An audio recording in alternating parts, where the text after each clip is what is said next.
Till now we have discussed mesh and node analysis applied to DC circuits. That is, the sources which we used, the voltage source and the current source, were DC sources, and hence the network elements involved were only resistors. Now we move on to steady-state analysis, where the sources are AC sources, whether it be voltage source or current source. The sources will be AC sources, and the network element can be resistor, inductor or capacitor. The method of analyzing remains the same. All the which we have discussed remains the same. The only difference is the network element will include AC sources R, L and C. So we represent R, L and C by their impedance value, that is ZL and ZC. So when we observe a circuit, the network elements involved will be, there may be resistors, there may be inductors in the form of impedances, that is J omega L, and the capacitance will be in their impedance form 1 by J omega C. So here first we will see the mesh analysis, how to perform mesh analysis for circuits containing AC sources and impedances. I have shown here an example. There are two voltage sources, V1 and V2, and there are three impedances, Z1, Z2 and Z3. I have shown here a general circuit. This Z1, Z2 and Z3 can be resistor, inductor or capacitor in their impedance form. So first I have assigned two currents, I1 in the clockwise direction for mesh 1 and I2 again in clockwise direction for mesh 2. So we can write the first mesh equation. Current is entering the negative terminal, so I write it as minus V1 plus Z1 I1 plus Z2 into I1 minus I2 equal to 0. Same way, mesh 2, current is entering the positive terminal, so it will be V2 plus Z3 I2 plus Z2 into I2 minus I1 equal to 0. So this is how you perform mesh analysis. Everything is the same, the procedure is the same. Only difference is the circuit will contain AC sources as well as resistors, inductors and capacitors.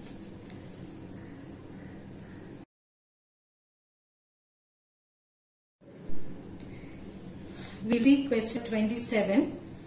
The question is, find the current I1 and I2 in the network shown. I1 and I2 is already marked in the question. There is a dependent source which is a voltage controlled voltage source. So since I1 and I2 is given, we can write the mesh equation. The mesh 1, current is entering the negative terminal, so minus 12 plus 8 into I1 plus J4 into I1 minus I2 equal to 0.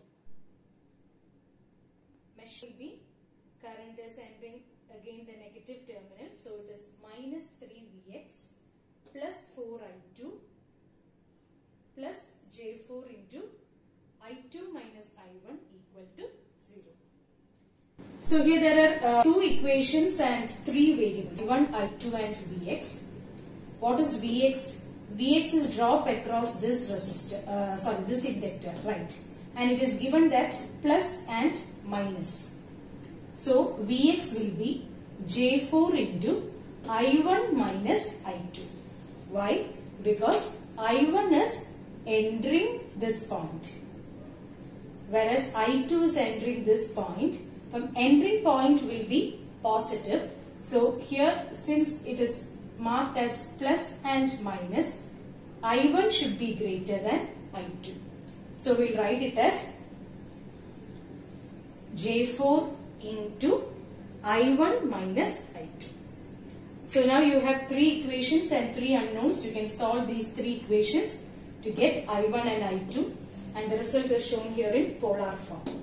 1.34 angle minus 1.47 degree ampere and I2 1.455 angle 14 degree ampere. So the analysis is the same. Only difference is, in addition to resistor, there will be impedances in form of inductor or capacitor.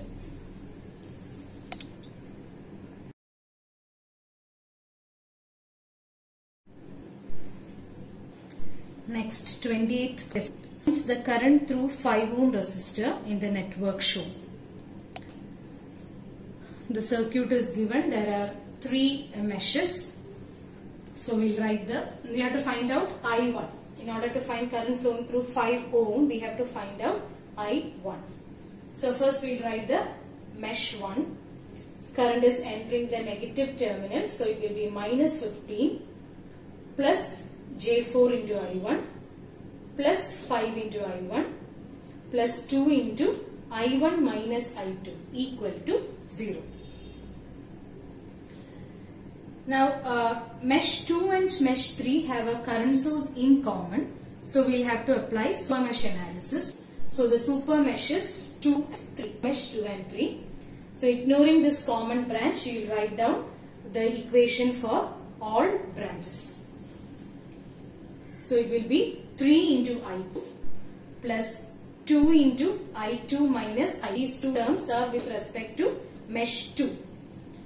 Then with respect to mesh 3, 6I3 plus J2 into I3 equal to 0. So while writing the super mesh, we ignore the common branch and write the mesh equation with respect to all other branches. And then you will write the equation for the common branch. See that direction is upward. 2 angle 0 is shown as upward. That means I3 should be greater than I2. So we'll write I3 minus I2 equal to 2 angle 0. So now you have 3 equations and 3 unknowns. You can solve it to get I1.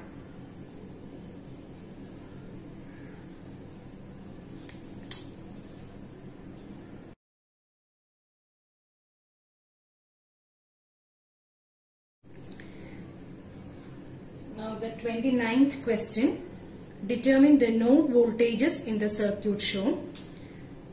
Steady state analysis using node analysis is just the same. Write the node equations assuming that current is leaving the node and then solve it.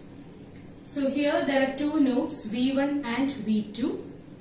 So first we write equation with respect to node 1. It will be V1 minus 12 by 5 plus V1 by J10 plus V1 minus V2 by minus J5 equal to 0. With respect to node 2, it will be V2 minus V1 by minus J5 plus V2 minus 4I by J10 plus V2 minus 15 angle 60 by minus J15 equal to 0. And also we that I is shown there as current flow J10. So I can be written as V1 by J10. We have 3 equations and 3 unknowns. You can solve it. See, when there are impedances in terms of complex terms as well as sources in terms of angle, it's a little difficult to solve it, but you have to systematically follow the steps and solve, and the final answer should be written in polar form. Final answer is V1 is 5.209 angle 53.0 and V2 is 12.397 angle 62.5.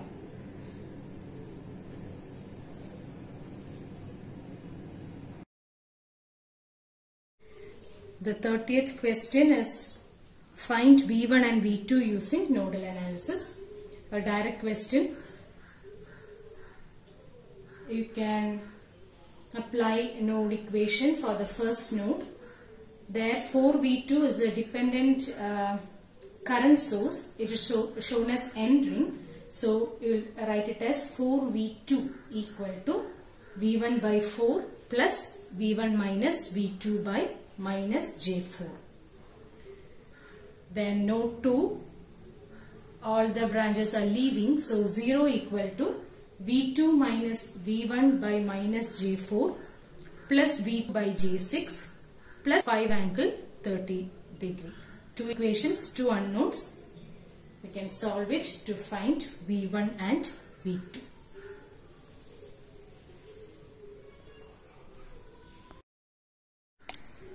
The 12th question is find current I using node analysis. I is given as current flowing through 4 ohm. So we'll identify the nodes. There are two nodes. Mark it as V1 and V2. Write two node equations. First, with respect to node 1, all the branches are leaving. So V1 minus 50 by 5 plus V1 by J2 plus V1 minus V2 by 4 equal to 0. Node 2, it is V2 minus V1 by 4 plus V2 by minus J2 plus V2 minus 50 by 2 equal to 0. Now this branch you can take it as end ring also. Since the current is given as end ring, then the equation should be V2 by minus J2 plus V minus 50 angle 92 equal to V minus V2 by 4. Both are same. You can write it in both ways. You can solve these two, V1 and V2.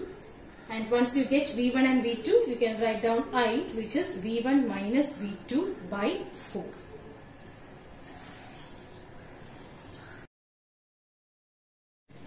Next is the 31st question.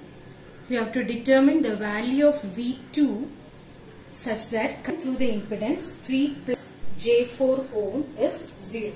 They are given a circuit and asked to find out the value of V2 given that current flowing through 3 plus J4 is 0. That is, current flowing through this branch is 0.